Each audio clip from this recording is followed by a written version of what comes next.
ನಮಸ್ಕಾರ. ವರಮಹಾಲಕ್ಷ್ಮಿ ಹಬ್ಬವು ಆಗಸ್ಟ್ ತಿಂಗಳು 21ನೇ ತಾರೀಕು ಶುಕ್ರವಾರ ಬಂದಿದೆ. ಈ ಬಾರಿ ವರಮಹಾಲಕ್ಷ್ಮಿ ಕೂರಿಸುವ ಸಮಯ, ರಾಜಯೋಗದ ಸಮಯ ಯಾವಾಗ ಎಂಬುದನ್ನು ತಿಳಿಯೋಣ ಬನ್ನಿ. ಆಗಸ್ಟ್ 21ನೇ ತಾರೀಕು ಸಿಂಹಲಗ್ನ. ಬೆಳಿಗ್ಗೆ 6:30ರಿಂದ 8 ಗಂಟೆಯ ಒಳಗಡೆ ಕೂರಿಸಬೇಕು.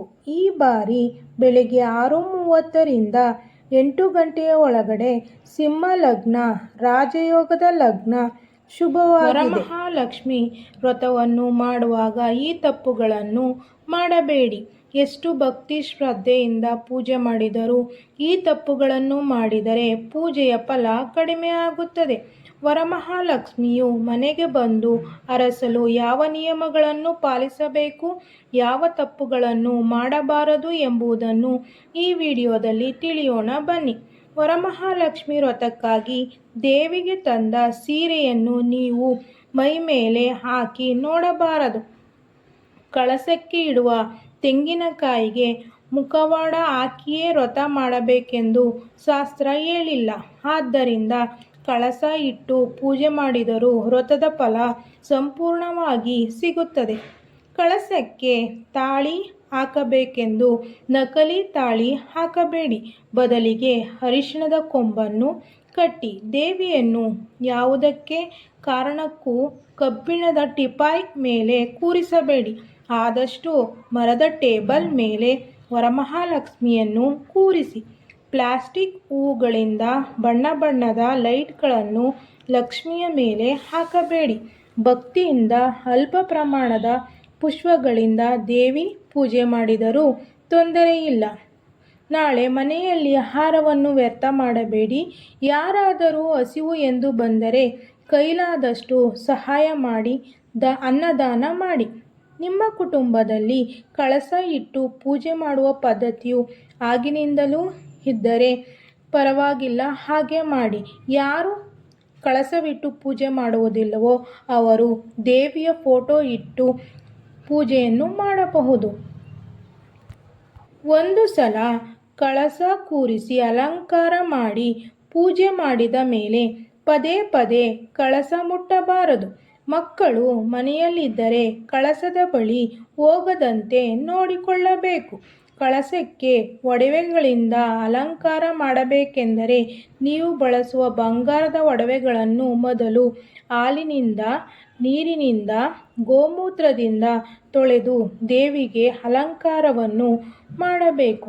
ದೇವಿ ಕೂರಿಸುವ ಜಾಗದಲ್ಲಿ ಹಿಂದಿನ ದಿನ ರಾತ್ರಿಯೇ ಅಲಂಕಾರ ಮಾಡಬಹುದು. ಆದರೆ ಕಲಶವನ್ನು ಹಬ್ಬದ ದಿನವೇ ಇಡಬೇಕು. ಕಳಸಕ್ಕೆ ಕೊಳೆತು ಹಾಳಾಗುವ ವಸ್ತುಗಳನ್ನು ಯಾವುದೇ ಕಾರಣಕ್ಕೂ ಹಾಕಬಾರದು.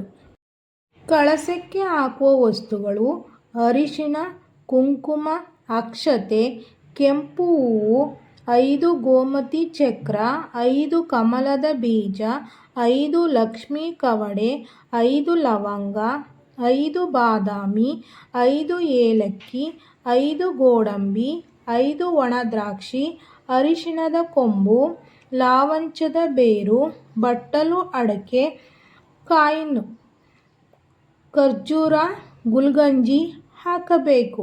ಇದಕ್ಕೆ ನೀರನ್ನು ಹಾಕಬಾರದು. ನೈವೇದ್ಯಕ್ಕೆ ಮೊಸರನ್ನ, ಅನ್ನದ ಪಾಯಸ, ಪುಳಿಯೋಗರೆ, ಪೊಂಗಲ್, ಬೆಲ್ಲದನ್ನ ಅರ್ಪಿಸಬಹುದು. ವರಮಹಾಲಕ್ಷ್ಮಿ ವ್ರತದಲ್ಲಿ ಬಾಳೆ ಎಲೆ, ವೀಳ್ಯದೆಲೆ, ಬಿಲ್ಪತ್ರೆ ಜೊತೆಗೆ ಮುತ್ತುಗದ ಎಲೆಯೂ ಕೂಡ ಇರಲೇಬೇಕು. ಈ ಎಲೆಗಳೆಲ್ಲ ಮಹಾಲಕ್ಷ್ಮೀ ದೇವಿಗೆ ತುಂಬ ಪ್ರೀತಿ. ಮನೆಗೆ ಈ ದಿನ ಯಾರೇ ಬಂದರೂ ತಾಂಬೂಲ, ಅರಿಶಿಣ, ಕುಂಕುಮ ಕೊಟ್ಟು ಮಹಾಲಕ್ಷ್ಮಿ ವ್ರತದಲ್ಲಿ ನೀಲಿ ಹಾಗೂ ಕಪ್ಪು ಬಣ್ಣದ ಬಳೆಗಳನ್ನು ಇಡಬಾರದು. ಮನೆಗೆ ಬಂದ ಮುತ್ತೈದೆಯರಿಗೂ ಈ ಬಣ್ಣದ ಬಳೆಗಳನ್ನು ಕೊಡಬಾರದು. ಬದಲಿಗೆ ಹಸಿರು ಹಾಗೂ ಕೆಂಪು ಬಣ್ಣದ ಗಾಜಿನ ಬಳೆಗಳನ್ನು ಕೊಡಬೇಕು. ವರಮಹಾಲಕ್ಷ್ಮಿ ವ್ರತದ ದಿನ ಯಾರಿಗಾದರೂ ಹಾಲನ್ನು ದಾನವಾಗಿ ನೀಡಬೇಕು. ಇದರಿಂದ ಮಹಾಲಕ್ಷ್ಮಿ ಕೃಪೆಯಿಂದ ಸಕಲ ಸಂಪತ್ತು ಲಭಿಸುತ್ತದೆ. ಪೂಜೆಯನ್ನು ಗಾಬರಿಯಿಂದ ಸಮಯ ನೋಡುತ್ತಾ ಮಾಡಬಾರದು. ತಾಳ್ಮೆಯಿಂದ ಭಕ್ತಿಯಿಂದ ದೇವಿ ನೋಡುತ್ತಾ ಪೂಜೆ ಮಾಡಬೇಕು. ವರಮಹಾಲಕ್ಷ್ಮಿ ಇದು ಕೇವಲ ಹೆಂಗಸರ ಹಬ್ಬ ಅಂದುಕೊಳ್ಳಬೇಡಿ. ಮನೆಯ ಯಜಮಾನ ಅಥವಾ ನಿಮ್ಮ ಪತಿಯನ್ನು ಕೂಡ ಪೂಜೆಯಲ್ಲಿ ಕೂರಿಸಿ ಅವರ ಕೈಯಲ್ಲಿಯೂ ಮಹಾಲಕ್ಷ್ಮೀ ದೇವಿಗೆ ಪೂಜೆ ಮಾಡಿಸಿ. ಈ ದಿನ ಸ್ನಾನದ ನೀರಿಗೆ 3 ಹನಿ ಹಾಲನ್ನು ಬೆರೆಸಿ ಸ್ನಾನ ಮಾಡಿದರೆ ತುಂಬ ಒಳ್ಳೆಯದು.